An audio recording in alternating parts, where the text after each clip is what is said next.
Hello everyone, welcome back to my YouTube channel. I am Movenika Reddy and ఈ వీడియోలో అయితే నేను 10th class students కి science లో చాప్టర్ 5 అండ్ బయాలజీలో చాప్టర్ 1 అదేంటంటే లైఫ్ ప్రాసెసెస్ కి ఎక్స్ప్లెయిన్ చేస్తాను. ఈ వీడియో కనుక మీకు లెంతీగా అనిపిస్తే స్పీడ్ లో పెట్టేసుకోండి, ఇంకా లాస్ట్ వరకు కూడా స్కిప్ చేయకుండా చూసేయండి.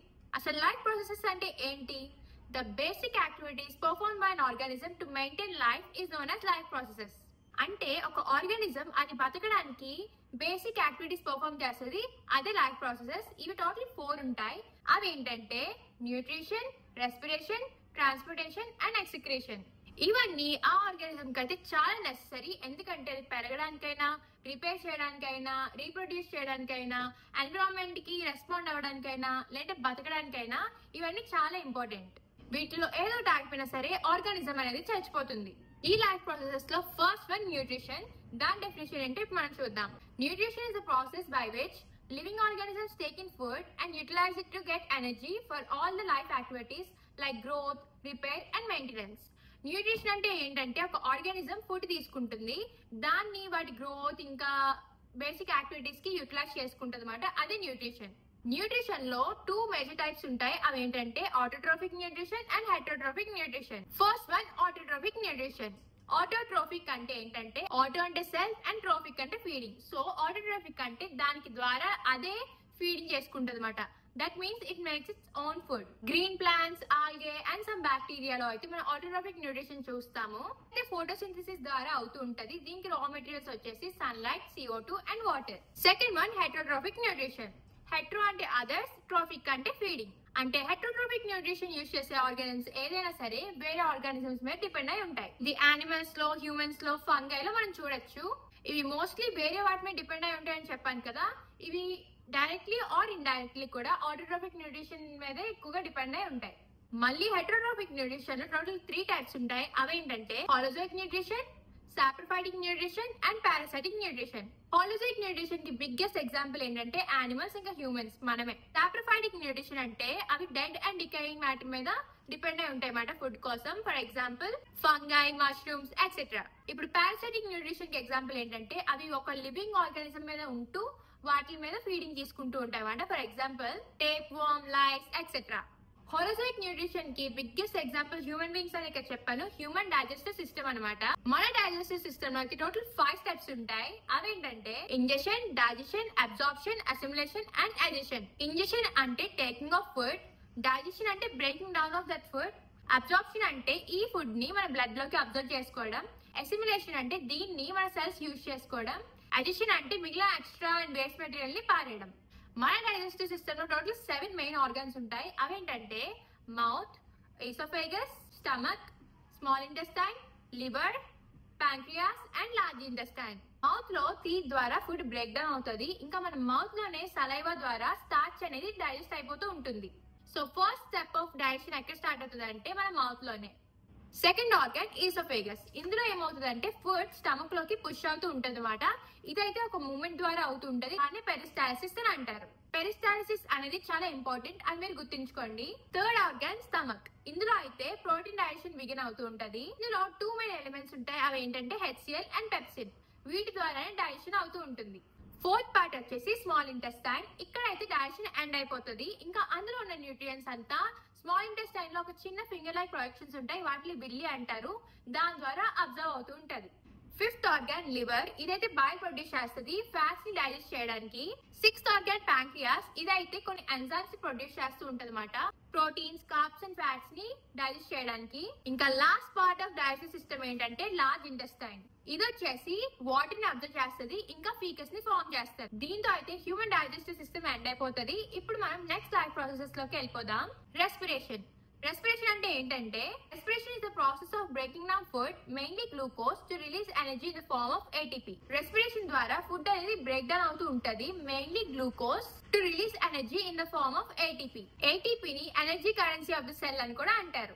రెస్పిరేషన్ లో మళ్ళీ 2 టైప్స్ ఉంటాయి. అవేంటంటే aerobic respiration and anaerobic respiration. Aerobic respiration లో ఇన్వాల్వ్మెంట్ ఆఫ్ ఆక్సిజన్ ఎక్కువగా ఉంటుంది. ఇంకా ఇందులో అయితే గ్లూకోజ్, CO2 అండ్ వాటర్ గా బ్రేక్ డౌన్ అయిపోతుంది. ఇదైతే మోస్ట్లీ ప్లాంట్స్ అండ్ యానిమల్స్ లో అవుతుంది. Next one anaerobic respiration. ఇందులో అయితే ఆక్సిజన్ అస్సలు ఉండదు. ఇందులో గ్లూకోజ్ పార్షియల్లీ బ్రేక్ డౌన్ అవుతుంది. ఇంకా ఎనర్జీ కూడా చాలా తక్కువ అవుతూ ఉంటది అనమాట కంపేర్డ్ టు aerobic respiration. ఈ kind of respiration east, some kind of bacteria and strain human vessels లో అవుతుంది. ఇదైతే ఎక్కువగా లాక్టిక్ యాసిడ్ ని ప్రొడ్యూస్ చేస్తుంది. ఇప్పుడు మనం మన హ్యూమన్ రెస్పిరేటరీ సిస్టమ్ గురించి డిస్కస్ చేద్దాం. మన హ్యూమన్ రెస్పిరేటరీ సిస్టమ్ లో అయితే టోటల్ 5 పార్ట్స్ ఉంటాయి. అవేంటంటే nostrils, nasal passage, trachea, bronchi and bronchioles and alveoli.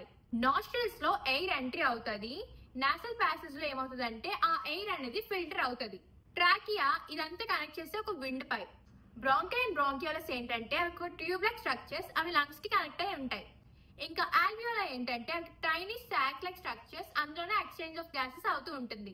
ఆల్వియోలైలో oxygen entry అవుతుంది, ఇంకా CO2 అనేది బయటకి వచ్చేస్తుంది. ఇదంతా రిచ్ సప్లై ఆఫ్ బ్లడ్ వల్ల అవుతుంది.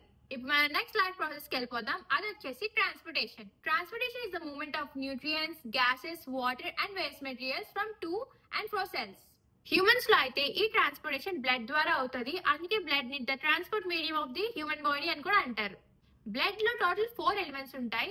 అవేంటంటే plasma, RBC, WBC and platelets. Plasma is a fluid that carries hormones, nutrients, etc.